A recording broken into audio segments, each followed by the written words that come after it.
kind of a two-part riff here. I don't know if you noticed the difference, but this changes a little bit in mid-riff, or like part one, part two. And there's some cool stuff about what you're going to learn in this video, far beyond just the riff itself. But let's get to this. I'm going to break everything down for you piece by piece, and then we'll have our little guitar chat at the end, because there's some cool stuff I want to share with you about this specific format that we just went over. I think it's going to tremendously help your guitar playing, and more so your riff writing, which you know I encourage you to do that. Before we get started here though, if you're part of the Jason Stallworth Guitar Academy, first of all, thank you. You have the tabs and backing tracks for this lesson, so make sure you download those. So let me play this out in the open. Again, there's kind of like a two-part, two-piece to this.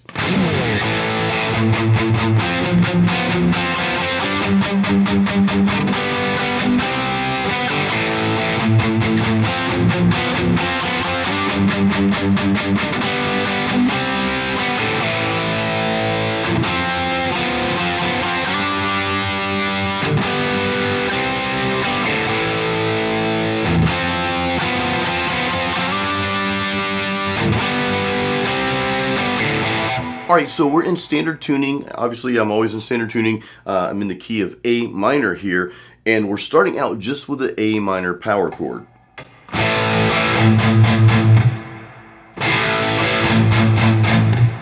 Okay, I'm hitting that chord, and then I'm doing a little palm mute just on the open A string.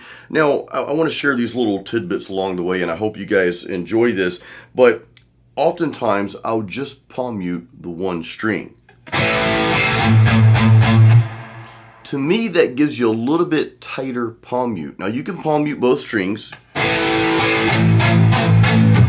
When I want something a little bit like chuggier, I'll palm mute both strings. When I don't want something chuggier and I just want that articulate,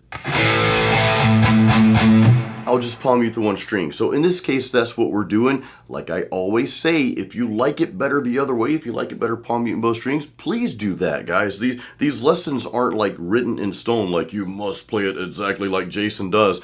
They're really just to have you play it and learn it, yes, but to really give you ideas for your own riffs. At the end of the day, that's what it's all about, your riffs, not necessarily mine, and that's what we're doing here. So we go from that to the F power chord, but what's cool is we're playing on the higher strings here. We're playing on the D and G strings here. So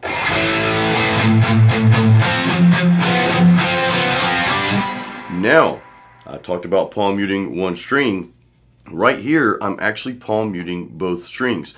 Not necessarily because it gives me a chuggier sound. We're on the higher strings here, so you're not really getting that chug, right? That deepness. What you're getting, though, is just a series of notes that just kind of sound cool together when you palm mute them both.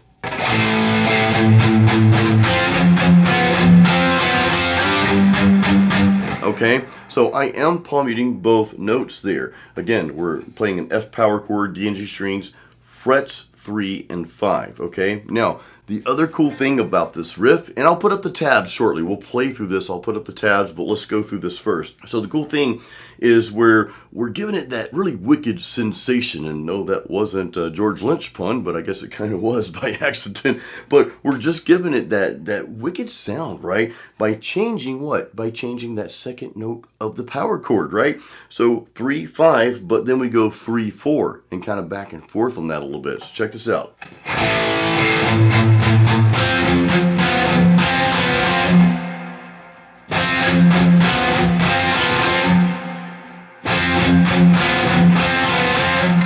And all I'm doing here, again, we're on frets 3 and 5, D and G strings. I'm just going back and forth between the 4th and 5th fret on the G string there. So I've got my pinky, okay, I've got it right there on the 5th fret G string, and I'll lift it up because my 3rd finger is already on the 4th fret G string.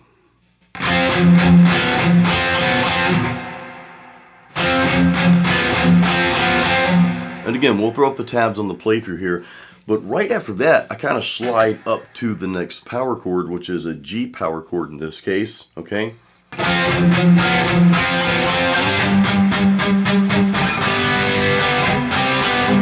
Okay, now we're playing a couple different variations. You guys know I love variations of power chords. That makes all the difference when you're writing your own riffs, is you're playing a power chord, but then you decide to mess around with the second note of that power chord and just play something else instead. You can come up with so many cool things. So I really want you to explore that if you're not already. So after we slide up to that power chord, we go from 3-5, slide up to 5-7. I'm playing it like this.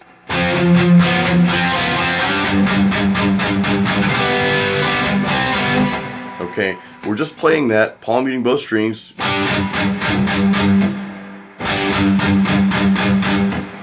Then we switch things around. My root note stays the same though. Okay, my root note is going to stay that 5th fret of the D string here. What's going to change is the next note of that power chord, but I'm going to move my fingers around to do that.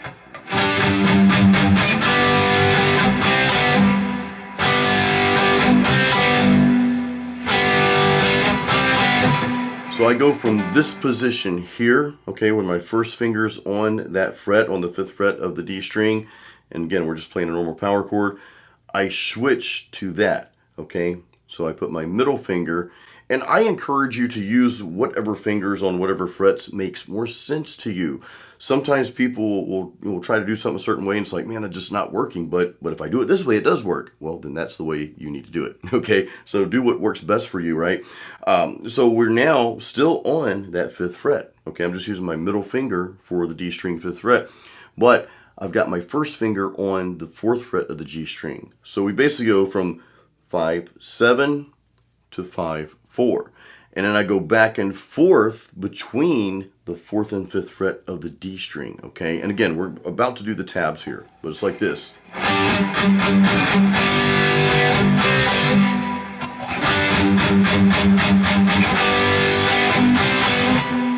All right, so let's throw up the tabs for this part, and then we'll go over the second part. I'll play through this slow a few times.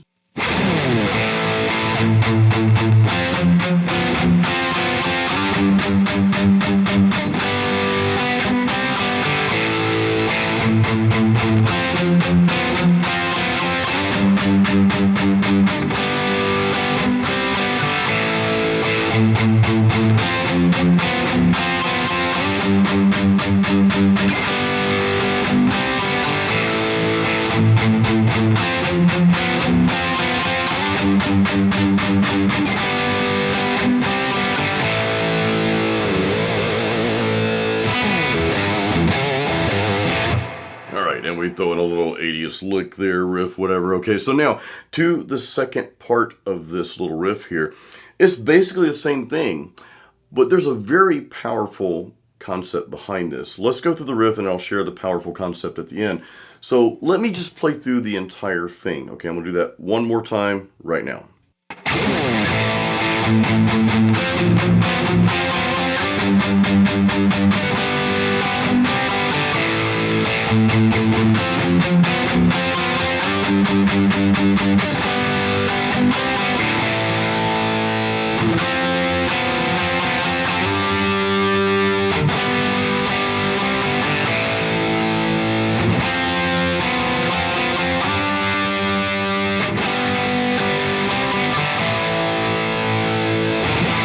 So that part, we're just playing the A power chord, okay? Then we're going to the F power chord, D and G strings, 3 and 5.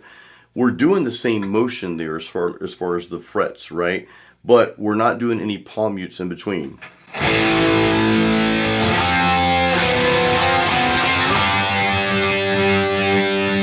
Then we move up to the next power chord, the G power chord, okay? We hold that out.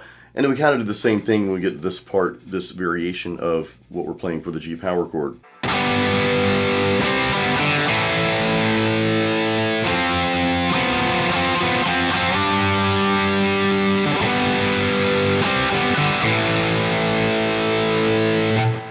Pretty simple, okay? Again, it's kind of the same thing that we just did, so I'm not going to go too deep into this. There's not really too deep to go. It's pretty shallow right here, but again, powerful concept behind this, and again, I'll share that coming up.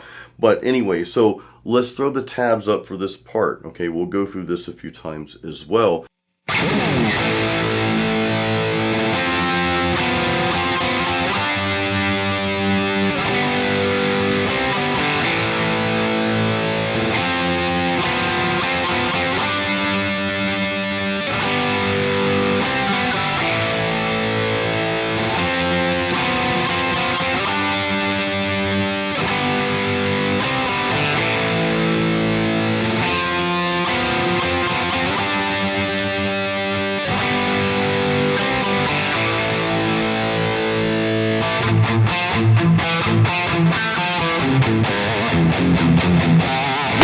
powerful concept that we're talking about.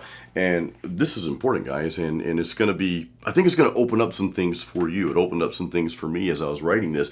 Real quick, before we dig in, if you don't have my free practice guide, actually, it's more than just a practice guide now. I just updated Metal Riffs and Licks. It's completely free. You can download a copy of that. Actually, it comes with a video series. It's just a complete guide, really, to metal guitar. So check that out if you don't have it yet. Of course, if you already have Metal Riffs and Licks, then hey, consider joining my Guitar Academy, Jason Stallworth Guitar Academy. If you like what I'm doing here on YouTube and my videos are helping you, and the Metal Riffs and Licks, that's helped you, chances are you'll love the Guitar Academy. So check that out. There's a link in the description to learn more about what I offer in the Academy. The concept here is, well, you know what? Let me play this clip for you real quick. This is actually from another video, but check this out.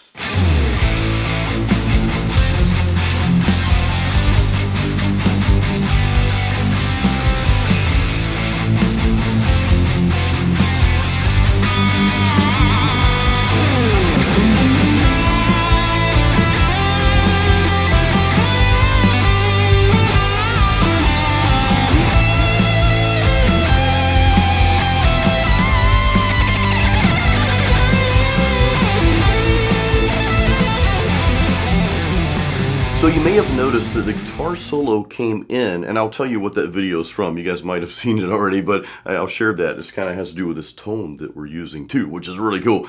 But when the guitar solo came in, that's when the rhythm changed. And again, I think this is powerful. I mean, it's so simple, right? It's a simple concept. But what I'm doing here is we've got some choppiness going on in the beginning, right?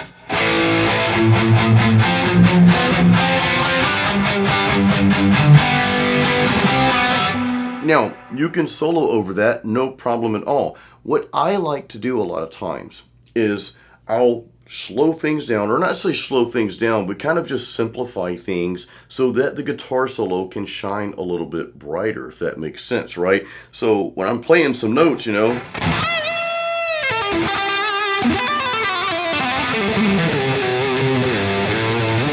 when there's more notes for the lead, well, I don't necessarily want that to compete with more notes in the rhythm. If you got a lot of notes going on everywhere, then it just kind of gets like, it's kind of like gibberish, right? It can be. And it's not to say that you can't solo over complex rhythms. You can. Plenty of people do it. This is just something for you to think about when you're writing your own riffs and when you're writing your own solos. You may have this cool rhythm that you just wrote. You nail it down, you record it, and then you're trying to figure out what to solo over that. It's just not sounding right. Well, this is a strategy I want you to think about.